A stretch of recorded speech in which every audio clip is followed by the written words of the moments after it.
And now with our nice white background, we're going to zoom in on our little isopod. You can see, now this is coming from the back. In the last view we just saw it was coming from the front. The head end, at the head end you can see that there are two antennae coming up.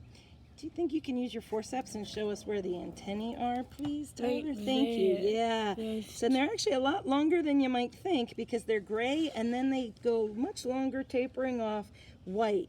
And then on the tail end, actually I can see two little eye spots. There's little black eye spots. I can kind of see the white. It ends right there. Yeah, it ends right over there. Yeah, it's really hard to see it on the screen. But... especially because it is white. And then close to the base of those little antennae, you can see two black spots. Those are the eye spots. And then a whole bunch, way more than 6. These are not insects, although they're related to insects. All of those on both sides. Lots and lots of jointed legs and a hard exoskeleton. And then at the back, here's where its tail is going to be, and it has two little projections coming out there. And it's going to have a lot of little flaps underneath that tail and underneath the midsection, and that's where its gills are. And it'll basically flap those gills back and forth. Here's a younger one, much smaller, and then a mid-sized one.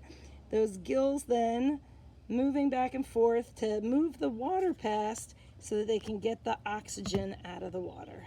Let's see if we can get it back in focus.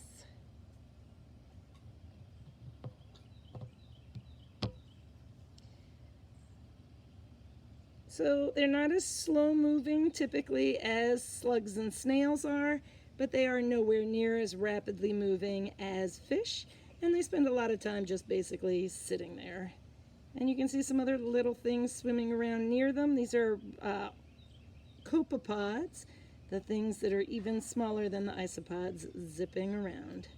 The isopods will almost never swim, almost always they're just going to go crawling around on the bottom.